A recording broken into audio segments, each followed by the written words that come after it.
Because just for consideration, before I come to the two brothers, you know, when you look at some of the cases where some of our brothers have died in custody, some of the cases are such that 5, 6, 7, 8 policemen have been pinning down one man.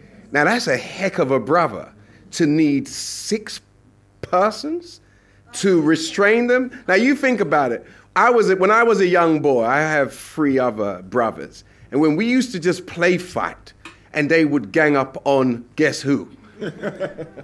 3 of them, just 2 of them, holding me and pinning me down. You know, there was a respect for what we call today tapping out. But when you tap out, or when you make that particular noise that they're listening for, they know that it's time to stop the ramping. These police don't seem to want to stop when our brothers are tapping out.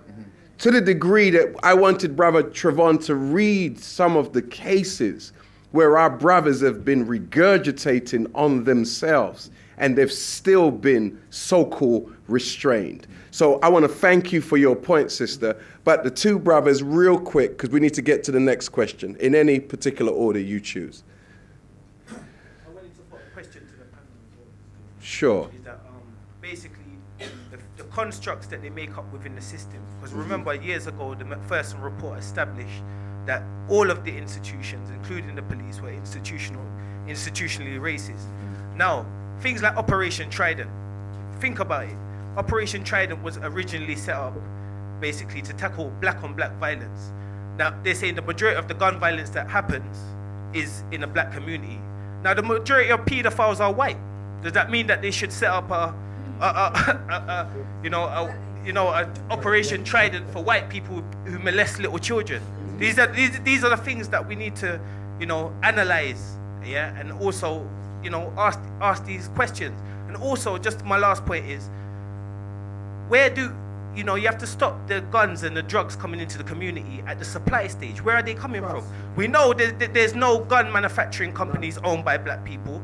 We don't own poppy fields, so we have to start asking these intelligent questions. Thank you. One of the things I just want to remind us all of is we are here for that purpose. Traditionally on a Friday night, we would be, as black people, going to some rave somewhere or watching some silly program on television and whatnot, but we're actually here seeking solutions. So I think, as I was discussing on the radio this week, that the most important thing for us as black people is to focus on the positive issues that we can actually take up and resolve. Because in a short evening like this, where we've got 2 hours, we're not going to be able to take up every issue that is ill affecting the black community. But if we deal with this one that's on the table significantly, then we can leave here with some victories. All right, brothers and sisters? And then we can come back literally every day of every week, of every month, of every year, and take up issue by issue. We're willing to do that here at Muhammad Mosque. But if we continue to, cross-pollinate the different issues that we have, then we're never going to achieve anything. So I'm going to ask everybody just to be disciplined, just to stay on point, so that we can deal with deaths in custody. Okay? Brothers and sisters? Can I hear some of you? All right. Okay. All right. So thank you. Our sister Myrna, we want to give you, sister, open reign, that whenever you want to say anything, we will all just stop and defer to you. So would you like to say anything to us, your children? Just want to say greetings. Greetings. To you all. And I am so glad to be here. It's Brother Minka that really told me about this meeting. And I've come to partake as well because my daughter, Joy, was killed by the police, brutally murdered. That's right. By the police in 1993 on the 28th of July. She was in her bed in Hornsey, North London, and police office, I think 5 police officers and an immigration officer broke down her door and went in on her in her bed while she was asleep with her child, my grandson, who was only about 5.5 years old, and killed her. They decked her and they put 13 feet of tape around her face, and they put on a thing by the name of the body belt, and they put on something on her legs like she was a mad person, and she wasn't mad. She was a normal human being like you and I.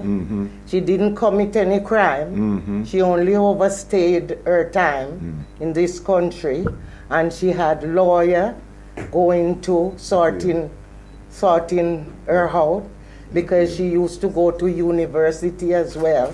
She was a university student, and they killed her like that. And they didn't even tell me. It was Bernie Grant they told, and he sent a message to me. It's a message I got that my daughter was in the hospital, and I thought she had an accident. I didn't know. My son, he was about 16 then, and he said to me that he's heard that Joy is in the hospital. So I say, what's wrong? And that was Whittington Hospital. And I thought she had an accident. I didn't know anything was wrong until when I went straight away to the hospital. Myself and another daughter of mine went up to Whittington Hospital, and I saw police officers all around the hospital. And I was thinking what was going on. And when I went in, I saw my daughter on life support machine, but she was already dead. And they had her in foil, bacon foil, and with all the different instruments on her. And I said, there was a doctor, and I said to the doctor, what's wrong? And he said to me, Mrs. Simpson, I'll tell you the truth. She hasn't got a chance. And I say, she's dead. And he didn't answer, because from the time he said to me, she hasn't got a chance, I knew that she was dead. And they had her 4 days in the hospital, rotting in the hospital there, as if she was alive. And I slept on the hospital floor, myself and a church sister of mine. We slept there for the 4 nights. I just used to go home to have a bath and come back. And I spoke to a senior police officer, and I said to him, what have they done to my daughter? Why did they kill my daughter? If it was your daughter, what would you have done? Why have they done this to her? You know, up until this time, I've blotted everything that she went through. I've blotted it out of my mind. I just can't think what she went through in front of her 5.5-year-old son. And you know, it's affected that boy. He's 26 years old now, because this year will be 21 years since she died. And it's affected him so badly. He doesn't talk about it, but I know, because he lives with me. And I know by his behavior.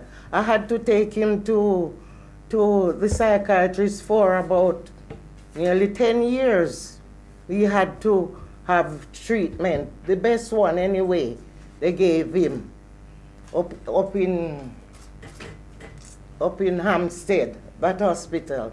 I used to take him every Wednesday to the psychiatrist, and he used to display what he had seen on the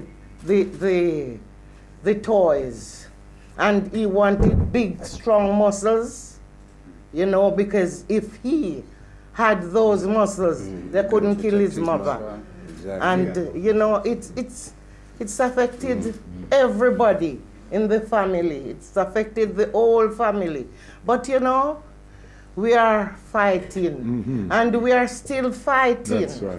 And all of us together will fight until we get the victory. That's right. Because we will win. One day we will win. And we need to.